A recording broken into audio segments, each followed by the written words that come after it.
Not charging. Uh-oh.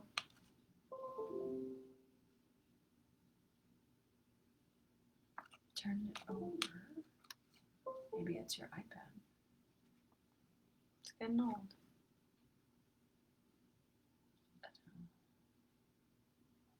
It's still not charging. Well, hopefully it'll be fine. It's not gonna be fine. We have tried that. It's just the iPad. iPads die slower, I think. But hold on. I'll just send this to my phone just in case.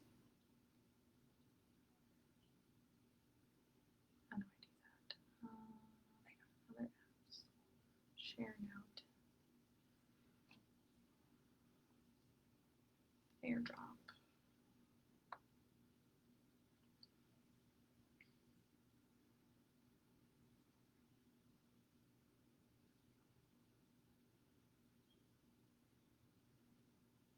We are live. We are. Indeed. Hopefully it goes well. It will go great.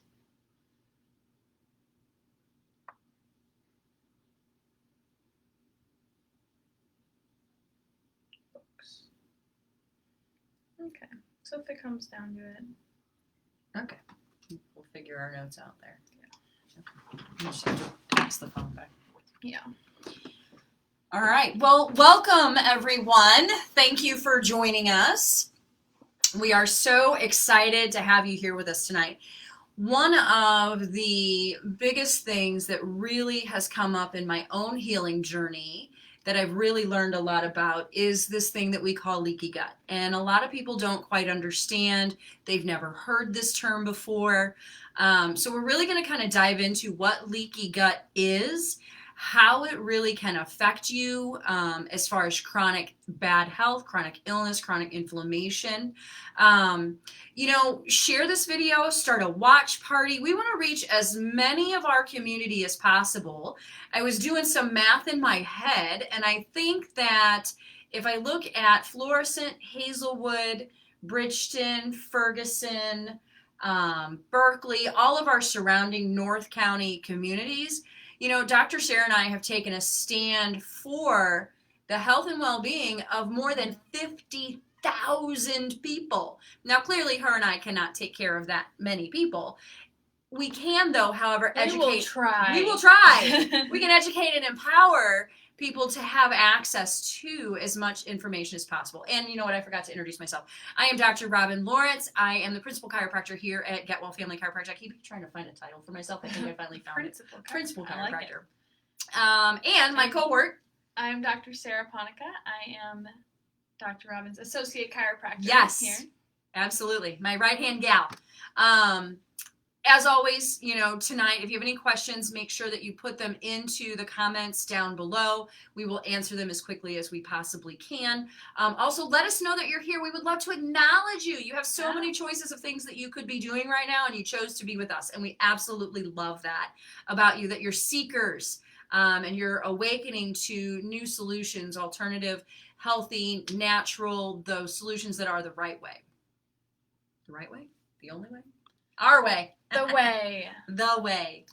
All right. So let's talk about the importance of gut health here a little bit. So the gut, or the GI system, gastrointestinal system, is truly a gateway to our overall health. It really is. The gut microbiome is an ecosystem of organisms, including bacteria, yeast, fungi, viruses, and protozoan throughout our digestive tract. Which are worms. Yeah, they Yeah. sure are. And beyond just our digestive health, the following organ systems are closely related to gut health: the immune system, the endocrine system, nervous system, the circulatory system, integumentary system, the respiratory system, and the reproductive system. Mm-hmm.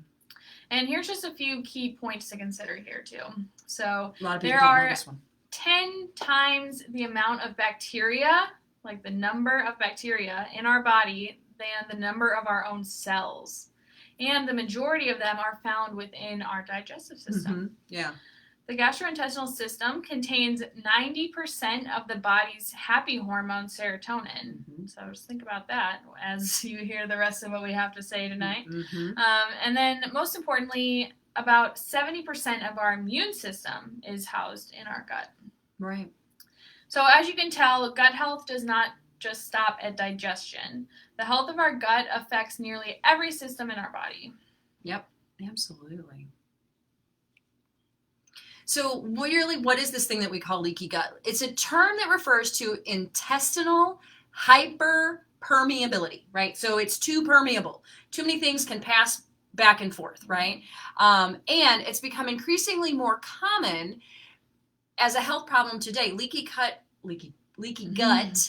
really causes major health problems, including autoimmune issues, which is one of the things that I have to manage.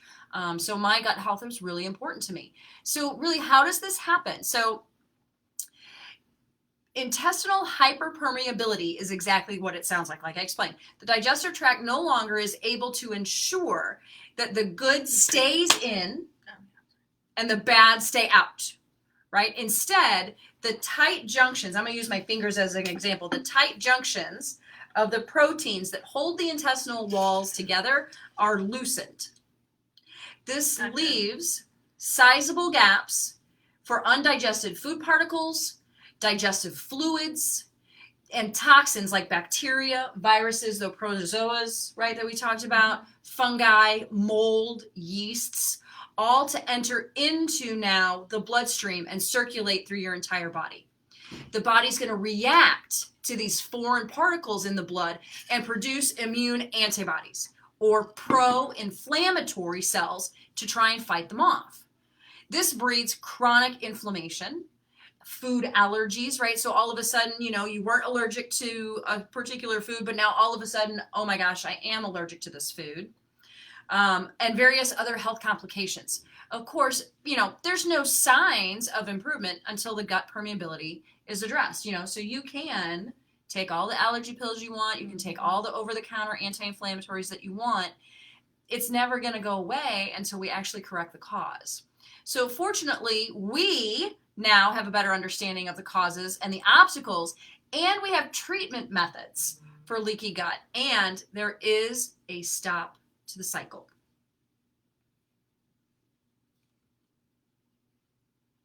So how does our gut get leaky? So several factors have proved to negatively affect the gut's integrity, and the most prominent of these include the standard American diet, which we'll talk about, exposure to chemicals, chronic infections, gluten and other grains, food allergies, excessive medications, and poorly managed stress. I'll take this one. So the standard American diet, rightfully known as the SAD diet, so sad, is one of the leading causes of chronic health issues that we see today. Bad. So according to a 2009 study conducted by the USDA, 63% of the calories that Americans are consuming came from processed foods containing preservatives, refined grains, and added sugars and oils. It's almost like the general public took it upon themselves to refigure the food pyramid to consist of grain at the base. Of course we did. Dairy in the middle, and then sugar at the top. Absolutely, right? Because sugar is king. So really, none of these foods have any business being any part of our diets. No, you know what? They really don't. And we're really going to kind of get more into that. So I'm excited about this. So you can call it what you want, right? Food, frankenfoods, food-like substances, fake food. But you most definitely can't call most of our food supply actually food. So when the majority of our diets are packaged meals with paragraph-long ingredients and labels that we can't even understand, we're not eating real food. So here's a couple of alarming facts, right? So buckle in, make sure you're sitting down, okay? The United States Food and Drug Administration has approved approximately 3,000 different food additives, preservatives, and colorings without adequate research on safety. The average person ingests over 150 pounds of these additives each and every year. Gross. The magnitude that these chemicals are allowed into our lives is incomprehensible. We are becoming more and more aware of the consequences of this fake food lifestyle, and it is simply unacceptable. This is the only factor in the leaky gut epidemic. But it is not the only factor, but it is definitely a big one. So up next, we're going to be discussing other factors that are responsible for the onset and the progression of leaky gut.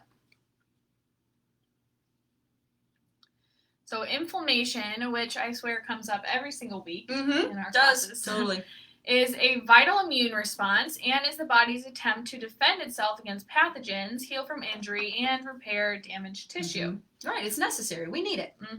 But chronic inflammation, when we just can't get rid of it, That fire just keeps on burning. that is not beneficial to our bodies in any way.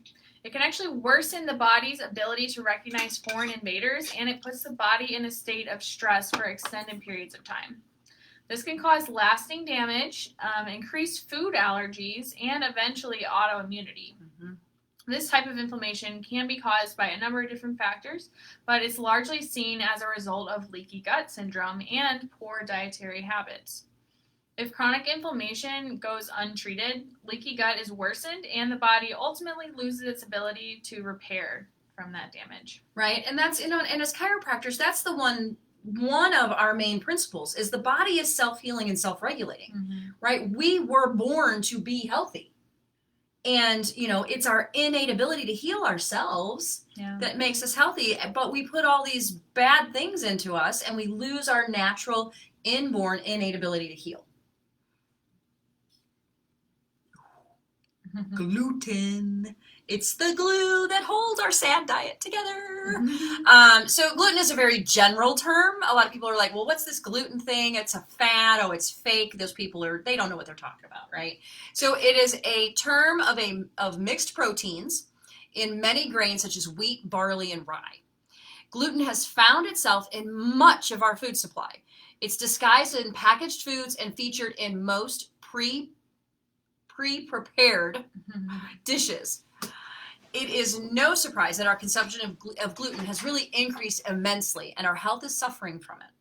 So gluten allergies, sensitivities, and intolerances. So I need you to know that there are differences. Gluten allergies, gluten sensitivities, and intolerances are becoming increasingly more common.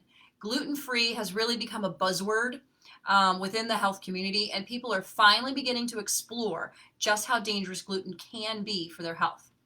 So thank you for asking, how dangerous is it, Dr. Robin? We really want to know. So gluten makes your gut leaky. Simple as that. Zonulin is a protein found in gluten. It increases the permeability of the gut by further opening those spaces between the cells. The antibodies normally released as a result of leaky gut are accompanied by more antibodies created by the attack to attack one's gluten, right? And then the more prominent building blocks, gliadin, thank you. I don't know why I have trouble with that one. And now we have even more inflammation and more body confusion and more health complications. So in other words, your body reacts to the consumption of gluten by increasing a defense mechanism to fight it. Once this damage has occurred within the digestive tract, it can then be distributed throughout the entire body. It's a shame. It is. So delicious. It is. So, aside from contributing, if not entirely causing leaky gut, gluten increases inflammation, overall digestive distress, and it alters the balance of our microbiome. Our microbiome must be equipped with efficient, healthy bacteria in order to be successful in carrying out its necessary functions.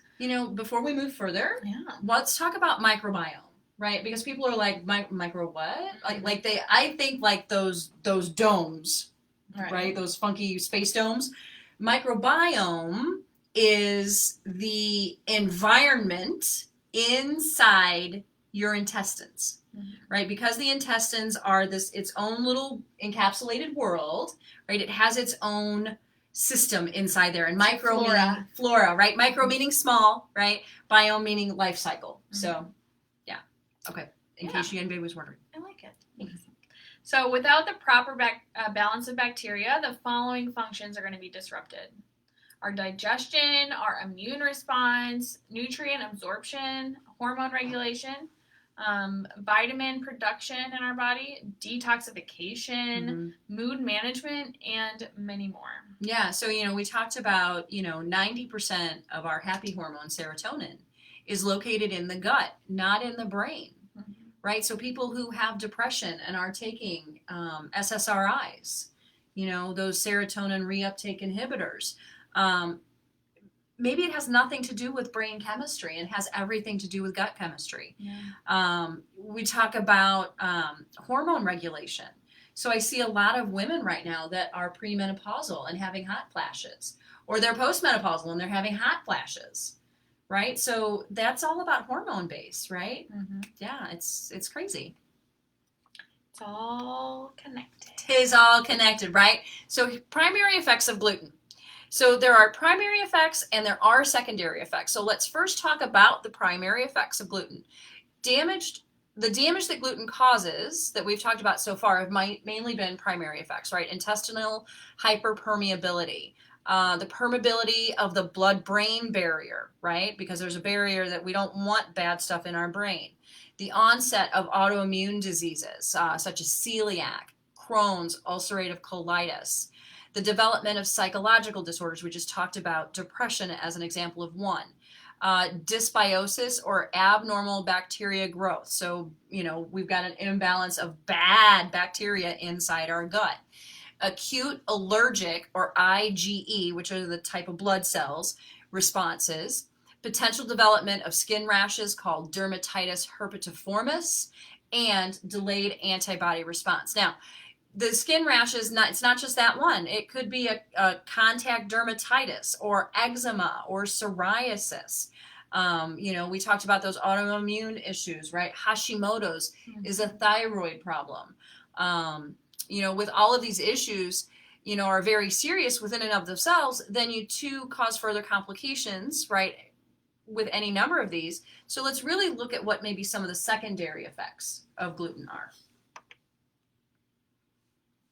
So the secondary effects of gluten exposure are going to include severe nutrient deficiencies, like deficiencies of iron and vitamin B12, and systemic inflammation, which can actually lead to organ and tissue breakdown.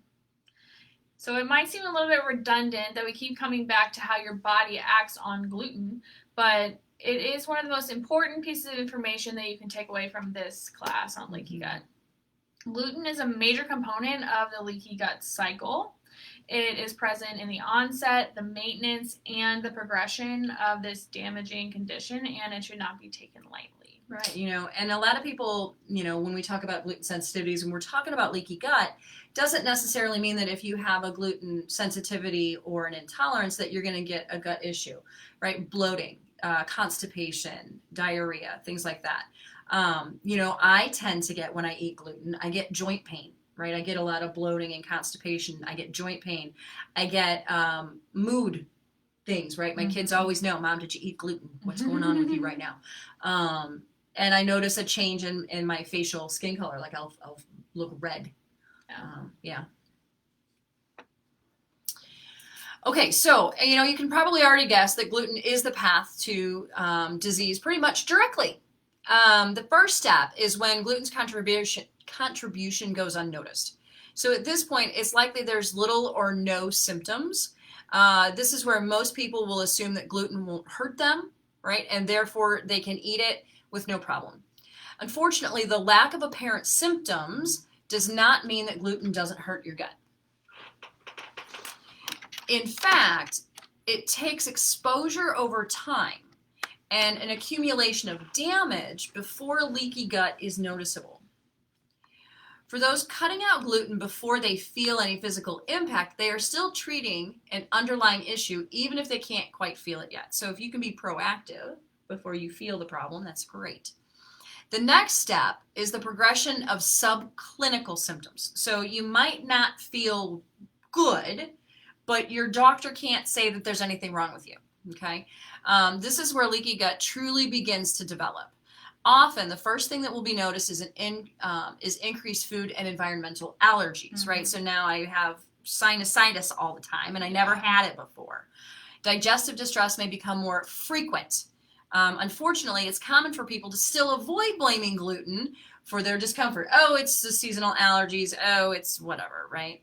The last step in recognizing the problem, however, it is not usually recognizing gluten as the problem, but the acknowledgement of the problem that gluten has caused, right? So, for example, if someone is diagnosed with a chronic disease or develops chronic inflammatory changes, most medical doctors will begin to treat those symptoms rather than examining the origin, right? So, all right, great, I have arthritis pain, here's an anti-inflammatory. Oh, you have reflux, well, here's omeprazole or antacid or, something along those lines. And it's really a shame because it really happens so often. We have patients come in that are at their wits' end. They just don't understand why things keep going on. And it's really because gluten was not recognized as the cause of the problem and we asked the patients to eliminate it. However, it's not the only concern. And when it comes to solving leaky gut, we need to go over the other issues that contribute to this dangerous syndrome as well. Pesticides. Right, the dirty dozen. So, much like the additives and preservatives that are flooding our food supply, pesticides are also a big part of what's on our plates. There are 3 million tons of pesticides used worldwide every single year, and more than 16,000 chemicals are involved in the production of these pesticides. Studies to ensure their safety on humans have been very limited. Yep. Or often even have no documented research at all. And while we're not entirely sure of their safety on human health, we do recognize strong links between pesticide exposure and the following conditions: nervous system disorders, immune system suppression, reproductive damage, hormonal imbalances, thyroid issues, type 2 diabetes, obesity, asthma, migraine headaches, attention disorders, and developmental delay in children. Yeah. Yikes. Right? So the magnitude that pesticides, along with steroids, hormones, antibiotics, and excitotoxins show up in our food supply is really frightening. And to think that it's not a main component of our leaky gut trend is just impossible. Right. Yeah. I mean, it really is. I mean, we don't have a direct link. However, how can it not be a contributing factor? You can test the umbilical cord blood of newborn babies and find these 16,000 chemicals in their blood, and they've been inside mama, right? They haven't been outside. So to know that all those chemicals are already in us and we're passing those issues down to our children, it really truly is frightening. No more drugs, right? Medication is severely overprescribed, which is why we are natural healthcare providers, right? Offering a different approach, a different context. Medical programs train doctors to medicate the symptoms, right? Even when they're unsure of the cause. Well, let's try this one. That might work. This, in the short term, has seemed to work because the patients experience temporary relief, right? They're like, oh, that's awesome. But what isn't taken into account is how these excessive prescriptions have affected our bodies, right? For example, statin drugs used to lower cholesterol, which isn't the issue, have been shown to lower vitamin D and CoQ10 levels, right? While it may be lowering cholesterol, it's also simultaneously causing nutrient deficiencies, muscle fatigue, increased blood pressure, weakened immunity, right? Painkillers like ibuprofen, naproxen, which is Aleve, and aspirin, contribute to vitamin C and iron deficiencies, leaving one vulnerable to disease and eroding the mucosal lining of the stomach. Right? Acid reduction medications hinder the digestion of protein, calcium, vitamin B12, causing chronic pain problems. Long-term use of antidepressants, too, significantly impacts the gut's motility, right? How often can you poop? And it'll cause digestive issues. Lastly, it's important to note that almost all medications are unable to differentiate between the good bacteria in our gut and the illness that it is trying to attack. The result is an altered microbiome and a much greater risk of infections. So, surely you can tell, right, that these drugs offer a lot of unintended consequences that really affect us badly. Right? And there are a few situations where drugs should be your solution, right? So don't think that I'm medical bashing here, right? Such as life-threatening infections, right? Or a surgical situation, right? Without that immediate emergency need of medication, right? It's best to treat the issue than it is to temporarily patch a problem. Yeah, you know, if I break a bone, I want my doctor to set it and give me pain meds. Yep. If I'm in surgery, I want the right medicines. The 5 critical elements of healthy gut function. Whoop, whoop. So our gut has 5 critical elements or defenses that it truly needs for healthy gut function. Mm-hmm. And these are going to be in order from the outermost layer of defense to the innermost. And so first we have the mucosal IgA. And this is also known as immunoglobulin A. This antibody is found in the mucous membranes and is considered your gut's first line of defense against any toxins. Mm-hmm. Then we have our tight junctions, which we have talked about in this class already. Mm-hmm. So those are going to be small proteins that are responsible for holding the gut cells together. And this is what's most directly affected by our leaky gut syndrome. Mm-hmm. Next, we have gastro-associated lymphoid tissue, or GALT. GALT. So this is the gut's concentrated immune system, and in fact, 70% of our immune system altogether. And this is the gut's last and most powerful layer of defense. And then we also have the gut's accessory defenses, which are going to be our friendly bacteria. That's our microbiome. And as we mentioned, you know, we have more bacteria in our bodies than we have our own cells. And this bacteria can communicate with the GALT and warn it of potential danger. Mm-hmm. And then we also have our stomach acid. And this is absolutely essential for digestion, absorption of nutrients, and defense against infections. And if there's any dysfunction throughout your gut's line of defense, any of those 5 barriers, those all need to be evaluated in order to heal and be treated properly. Yeah. You know, I think a lot of people don't think of stomach acid as being a defense against infections, right? They're like, oh, it's just there to digest my food, and when I don't digest my food, it ends up back inside my esophagus. But no, it's very important. All right, so how do we begin to heal? So we've talked about all the problems, right? We talked about gluten. We talked about the defense mechanisms within the gut. Now let's really talk about the beginning, right? The functional treatment. How do we take care of this? So the first thing we need to do is rule out the fundamental causes of leaky gut, right? It's important to recognize that it is very rarely only one cause, but a combination of several causing the damage, right? First, we must rule out or begin to recognize the following: any vitamin deficiencies, right? And we do functional nutrition testing. Infectious pathogens by the blood or GI tract, we have testing for that as well. Heavy metal toxicity, we can do by urine or hair. Gluten sensitivity, right, through different testing labs that we have here. And also we have to look at environmental allergies, right? And we can do that through skin or blood tests as well. Obviously for skin tests, we would refer out for that. So if any of these come back positive, we now have the first step for the instructions on how to address these deficiencies, implement dietary changes, limit exposure to the allergens, and consider detox methods, right? Now, then once we have a better understanding of your body's unique needs, then we can really begin the formal functional medical protocol, which is the 4 R's. R. So the 4R program is administered to help you heal from digestive distress, reverse gut complications, and rebalance your gastrointestinal microbiome. And it's an incredible tool to acknowledge and treat health issues, dysfunctions, imbalances, and personal health needs. Mm-hmm. It is done in the following order. So the first R is remove. Mm-hmm. So that's going to be eliminating problem foods, toxins, low-grade infections, and oxidative stress in your body. The second R is repair.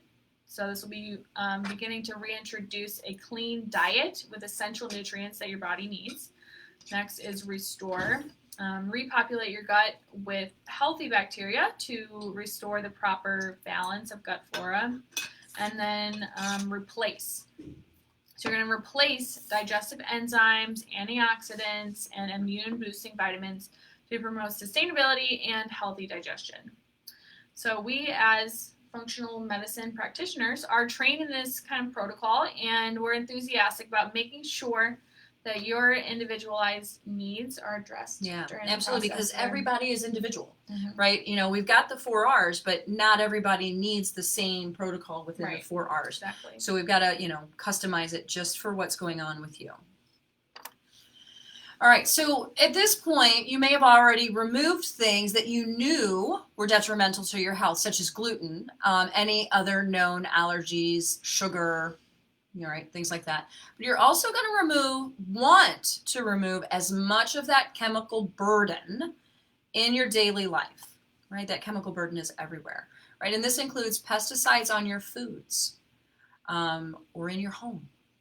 Genetically modified organisms, GMOs, right? Your body doesn't know. Those are those frankenfoods. Any unnecessary medications. Also, we're going to want to look at your unnatural household cleaners like we were just talking about. And the one thing that, we also want to talk about is water, right? What kind of water are you drinking? Are you drinking bottled water that has 20,000 chemicals in it just from the plastic bottle? Are you drinking tap water that has microplastics in it and chemicals and drugs in it? What kind of water are you drinking? So we need to address that issue as well. So once you have an understanding of what should be removed from your daily life and you have begun to implement those changes, it's time to begin repairing the damage that was already done in your body. So this is done by calming that chronic inflammation that you might be going through and reintroducing nutritious foods, digestive enzymes, probiotics, essential fiber, vitamins, minerals, and acids into our body. Mm-hmm. Yeah. For some people, these steps might mean implementing intermittent fasting, supplementation, or personalized diet plans that cater to their specific health needs, like we said. And, just be sure to consult with medical professionals to make sure that you're beginning the most appropriate repair route for your needs. And yes, definitely, our phone number will be at the end. And this is the reason that we do these classes is because we have this knowledge for them, right? Exactly. And their primary care physician may or may not know about any of this. Right. So, talking to your primary care physician, while is always good about medications, and we love to co-manage cases with your primary care physician, so we'd love to be in communication with them. But you really want to, you want to talk to somebody who's an expert in what we're talking about now. Okay, so nutrients really need to be replaced after effective healing, right? Does that make sense, right? So if you're still in a healing process and you're trying to put good things in, it may be too soon and you may not be utilizing them. While everyone's needs are definitely highly individualized, here are some of the common supplements that have been proven to help in the gut healing process. And again, I want to preface this where you've got to have sufficient healing before you start putting these things in. And as an over-the-counter consumer at the vitamin superstore, GNC, Walgreens, the Target, right? It's really hard for you guys to know what to buy and what quality things are. And, just because it's expensive or cheap may or may not, you get what you pay for. So having a conversation with people like us is going to help guide you. And there are certain things that you don't want to buy out there. But anyway, so back to some of the things, right? Probiotics, prebiotics, digestive enzymes, fiber, collagen, which there's all sorts of fun new research out about collagen now, turmeric, right? L-glutamine and quercetin. And remember, these are only suggestions. You know, we cannot prescribe these supplements to you without having a comprehensive testing, as everyone's nutritional needs vary, right? We've been doing a disservice. However, the main takeaway is that you should not rely solely on supplements. You cannot rely solely on supplements, right? They can be used to help the healing process, but the goal is to be able to sustain your wellness, right, with whole foods and a healthy lifestyle. Right, and then your choices long term, right? You may not need the pills, right? That's the goal, is not to be reliant on them. So people often are going to have the conception that the most difficult part of health is maintaining it. It's in building a strong foundation during the healing process that proper diet, lifestyle choices, and stress management long term keep you healthy. Mm-hmm. And just remember that health is a journey, not a destination. Yeah. And if you mess up sometimes, that's okay. It is, right? It's just, we're human beings, right? We're not perfect, right? We might eat that chocolate cake and go, right? And if you know that there are consequences coming, you can manage them, right? Yeah. All right. So skip the guesswork. Please skip the guesswork, right? There is plenty of research on the dangers of leaky gut, right? It is still considered a medical mystery. I don't know why. Many cases go misdiagnosed, right? And in turn, they're not properly treated. It is crucial to work through your condition with doctors like us, as we will arrange for the appropriate testing to be performed in order for you to heal effectively. And, right, not just effectively, but efficiently, right? Quickly as possible. Always start with the fundamentals. We've got to honor your body's unique needs, right? Let's skip the guesswork altogether. Whoa there, Wrangler. Our little note page disappeared. And that is all we have for you today. What? We're done already? I could talk on this for hours. Y'all don't want to be here for hours with me. I got that. So thank you guys so much for taking the time to experience this class tonight. We love sharing this topic and all of our topics with people who are eager to transform your health. Yeah. And we know you had other things you could have been doing tonight. So just thank you so much for joining us for this class. And yeah. And and if you're watching, this just occurred to me, right? All of these go up onto YouTube. And if you're watching this as a recording after the live presentation and you have questions, be sure to send us an email or a text message or give us a phone call. Don't leave those questions unanswered. Let us be of service as best as possible. And Dr. Sarah so eloquently posted up our website and our phone number and our address and my email address. And in case you want to email Dr. Sarah, she is dr.sarah@getwellfc.com. So let's make sure you add that to the slide next time. Sure. Okay. Yeah. All right. So please join us next Tuesday. It's actually just going to be It's going to be me all by myself. I'm so scared. So next Tuesday, it's going to be August 25th at 6:15 p.m. right here on the Get Well Family Chiropractic Facebook page. It is going to be on backpack safety. It's back to school time. Yes. Not that they're going to be carrying their backpacks very far from their bedroom to the dining room, maybe. It's a shame, isn't it? It is. But one day they will be carrying backpacks again, and we want the kids safe. So definitely go on over to our Facebook page now, which is probably where you are already. But go to the events section and click interested or going on next week's event. And share.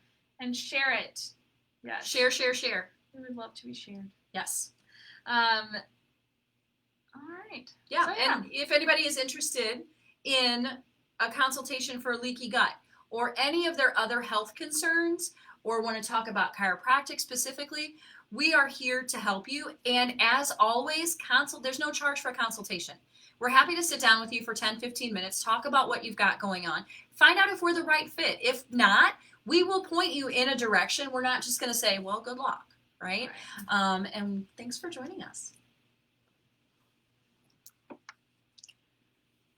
Have a wonderful night.